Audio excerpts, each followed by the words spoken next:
Oh.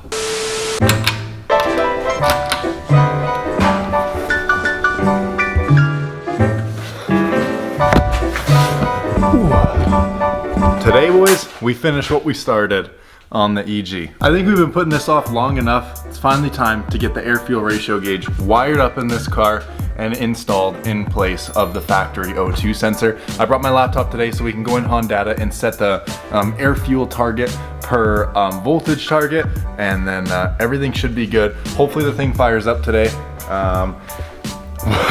We'll see. But first things first, let's go ahead and crack the stock O2 sensor off and put the wideband in place of that. It's gonna be hard for you guys to see, but yeah, you guys can't see it all. The stock O2 is literally right there. I can almost reach my hand down in there, but no tool. So we're gonna have to lift this thing up, and I'm gonna have to crawl underneath it. And I think I got a special little, right here, little O2 puller. Let me just make sure that this actually fits on this first. Oh, it does. Perfect. All right, well, it's super hard to get this thing jacked up because it's so low and the suspension is so stiff that it just teeter-totters on either side.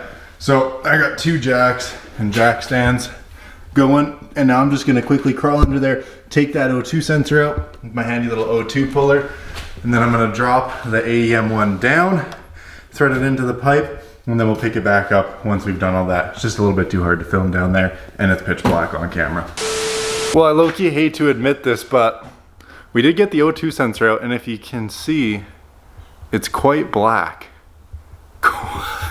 Quite black, and come to find out, this was in the hole. When I put the O2 puller on it, I didn't have to break it loose.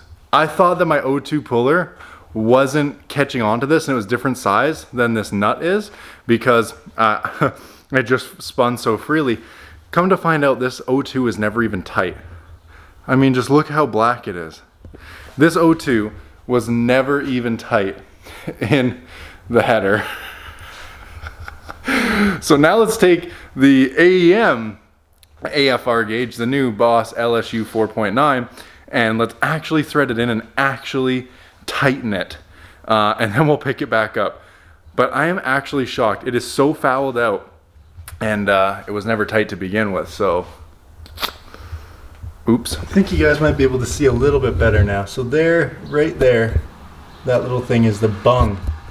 Now I'm gonna take this AEM Bosch LSU sensor, drop it down there, thread it in. I'm gonna leave it connected and then run the wires, wire it into the ECU, plug the Hondata in, see if we can't get this thing running and idling smooth on a base map with the parameters for this properly set. Okay, fellas, and just like that, the new Bosch LSU 4.9 wideband sensor is in the pipe, and yes, it is 110% tightened all the way down. We have all this extra wire here we're gonna have to pull through the firewall. I have it going over on this side through that grommet that's right there with those little bit of red wires. Super duper hard to see once again, but that right there. Now it's time to go in the car and wire it into the ECU with those T-taps, and this is the real sketchy part because now we're splicing into wires that are on the chassis harness. So let's do that. So we've gone ahead and disconnected the battery. I just put a jack puck in the way because this always wants to fall down and land right back on that connection. So I'm blocking it with a rubber jack puck. Now I'm gonna show you guys what diagram I'm following. I'm actually gonna put it up on screen right now. So that's the diagram I'm following. Yes, this is the new sensor with the brown wire in it. So first things first, I'm gonna grab my crimpers and then we're gonna get going on this. So here we go. These are the wires you need. Everything else, unless you're using an AEM standalone ECU, you can get rid of. So I black taped the top of the raw connections on each one, and then I taped them together. We have our white signal wire, that's going to pin D14. Then we have our red power and black ground. Those red and black are going to be going to A26 and 25, I think. Don't quote me on that. I'll put the picture up again now. And then this brown one is going to go to D21 or D22. So first things first, I'm going to take these spades because I'm using T-tap connectors. So basically how that's going to work is it's these guys here. So on the ECU, we're going to take these and put the ECU wire, whatever one we need, in the middle of that little snipper there. And we're going to close it shut, and then we're going to put the spade in the backside to make a connection. And these spades are going on the AEM wideband wiring. So first things first, I'm just going to put all 4 of those spades on here, and then we're going to take a look at what we need to crimp into the ECU. Okay, last one. It's kind of sketchy with these guys because it's not really like car audio to where if this connection fails, I just won't be able to listen to tunes. If these fail, I won't be able to drive the car and it'll be dead on the side of the road. So that's not a situation you want to get into, especially with cars like this nowadays.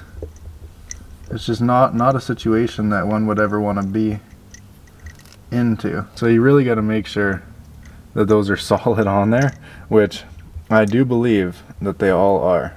Okay boys, so it's going to be pretty hard to see, but this yellow one right here and this black one, so the yellow and black one here, that's pin A25 and that's power, and then this black and red one here, that's pin A26 and that's ground. So we're going to need the red one going into this yellow wire, the black one going into this black wire, and then moving down, this white one here is the signal wire, so that's where the other white wire is going to go. This is D14 for the O2 sensor. So if you count, it should be 7 over from the green, so 1, 2, 3, 4, 5, 6, 7. That's right there. And then the brown wire can either go to any of these 2 end ones here. This green one I'll probably do, which is pin D21, because these 2 end ones is D21 and D22. So I'm just going to connect it to either one of those. So this is connector D, and why you want to connect the brown wire, it's another ground to this, is because D21 is a sensor ground and D22 is also a sensor ground. So I am just going to go ahead and connect mine to D22 just because it's closer to me. And basically how you do this is, I'll do it on this white one just so we know what's up. You're just going to snip it onto there and then close the latch, and then the spade goes in the end there. So we'll show you guys how that works. Alright, and there we have it. We got it all T-tapped. So we got one on D21. We got one on D14. It's like, I hope these fucking things work. And then we got one on A26 and A25 as well. Now what you do, you'll take these, make sure they're going to the right one, but you just literally slide them in the back there, just like that. In theory, that should be it. So we got the brown one to D21, we got the white one to D14, the black one to A25 or 26, and then the red one to A25 or 26. The red to the yellow and the black to the black and red, the white to the white, and the brown to the green and blue.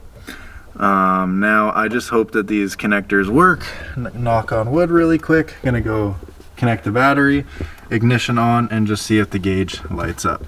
Fingers crossed, boys. Let's see.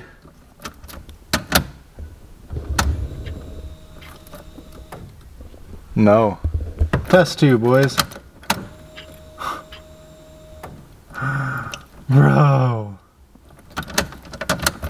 What? This is... Oh.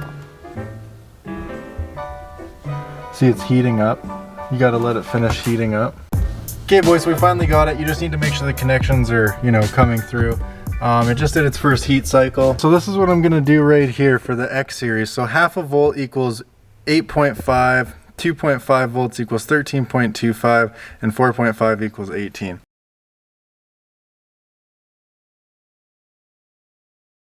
And as you can see there, that's how we have it with the D1402. And then we have closed loop here set to lambda target. I think that's what we want. And I'm just gonna go update changes. You wanna start it up? Send it.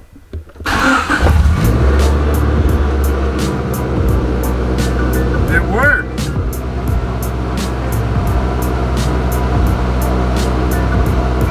That's weird. But we got AFRs, baby. God damn, it kind of looks like I know what I'm doing. Newsflash, I have no idea what I'm doing. I'm just trying it. But, I mean, AFRs kind of look like they're in check. I'm not too sure what's going on with this here. All right, guys, so we have it idling fairly well. It still needs a tune and everything, of course. It's literally just on a stock base map right now. But, as we can see, they're pretty well synced up.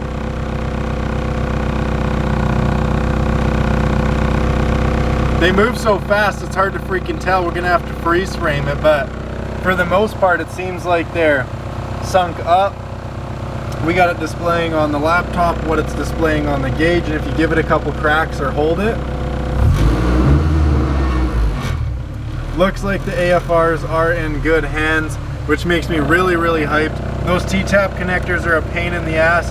What I ended up doing is taking that X-Acto knife and just cutting back some of the shield and then crimping on the T-taps, and that seems to have done the trick. But AFR gauge is working on the laptop and in here. I couldn't be more stoked. Let's go ahead and just save this how it is. Exit it out. And that's it, baby. That's it. Engine's running on a base map off an AFR gauge. And no, there is not a stock O2 and an AFR gauge in here. There's only a wideband AFR gauge. There is no more stock O2. That has been taken out and the wideband replaced it. I'm not running two O2 sensors, it's just the wideband now. And I'm pretty surprised because it sounds and seems like it's running really healthy and really good, holding a 13.4 AFR at idle. I really couldn't be more happy. So let me know what you guys think. Let me know if there's anything else I should tune in the comments below. And there you have it. We have the car running on a AEM wideband oxygen sensor instead of the stock Honda narrowband oxygen sensor.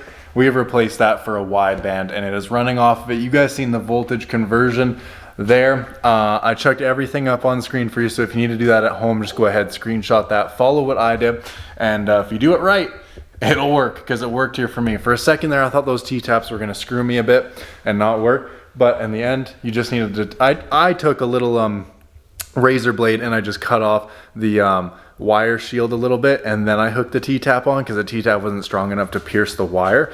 Those are so old and brittle, they just kind of get rock hard, those wires, so it needed a little bit of help to get the connection through. But then once the connection was through, it took us about 3-4 times of the gauge not turning on. Always make sure you let it heat up. It'll say heat and then you'll watch the bars kind of go. Always make sure that the gauge heats up fully if you want it to last. Don't turn the car on until that heat cycle is done, because it's ceramic. It can crack, break. It's very, very brittle. So that being said, guys, that's how you get an AFR gauge and a wideband running the car instead of the stock narrowband O2. If you guys enjoyed or want to see any more of it, comment, like, subscribe. It's about damn time to get this thing tuned and finally start driving it again. Peace.